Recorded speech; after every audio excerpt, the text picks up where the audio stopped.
Well, by now you have heard the story of USC star cornerback Josh Shaw. He said he tried to save his drowning nephew from a pool while getting hurt in the process, but just days later Shaw admitted it was all a lie. Of course, earning himself an indefinite suspension while shocking his head coach Steve Sarkisian. Since I've got here, everybody spoke glowingly of him that had worked with him over the last few years here. Obviously, we thought very highly of him. He spoke at our commencement this past spring. So when he came to the story with us, I didn't have a reason not to believe this guy. Of course, all of this happening just days before they open their season against Fresno State. Our USC insider is former Trojan himself and a longtime broadcaster, John Jackson. And John, this is such a strange story. Is this something that you would expect to see from Josh Shaw? No, this completely comes out of the blue. There is no indication that Josh would ever do anything like this. As a matter of fact, if there was amongst the 70 players that USC has on their team, you could probably, he would probably be number 68 in terms of, who you try to pick that would do something like this or have this situation happen to him.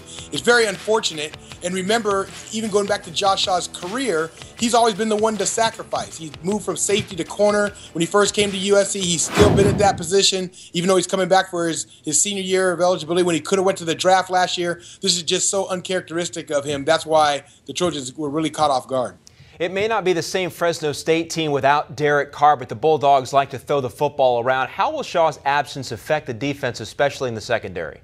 Well, the one thing with Josh that we saw even going back to last year is anytime the Trojans had a problem either controlling a receiver or slowing down a receiver, Josh Shaw was the person that lined up on him one-on-one and really took him out of the game. It happened throughout the year with all the receivers they played. Last year Fresno State had a couple really good receivers. He obviously minimized them in the bowl game, which helped USC come out victorious. So the problem is for Steve Sarkisian is not that he doesn't have talented corners. He does. The problem is if one of the receivers for Fresno State gets hot, there's not that shutdown corner to put in the game anymore with Josh out. So above all else, though, Shaw will need time to heal from 2 sprained ankles. When do you think he'll be back?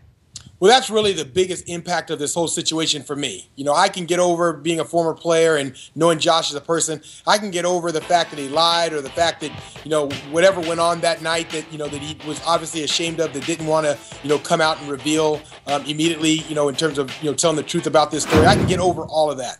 The biggest impact for the Trojans is that now they are without their captain, their leader, the best player they have in their secondary, and he is not going to be available. Not to mention that even after he gets over this injury, it's going to take some time for him to get his legs back. It's going to take his time to get back in the form that he was in this entire summer, looking like one of the top DBs in the country. So, that's really the big impact for USC fans. It's the amount of time that he's going to be out with the injury and also the rehab time it's going to take to get him back to 100%. Not the senior year he was looking forward to. All right, John, thanks for joining us, and I always appreciate the insight.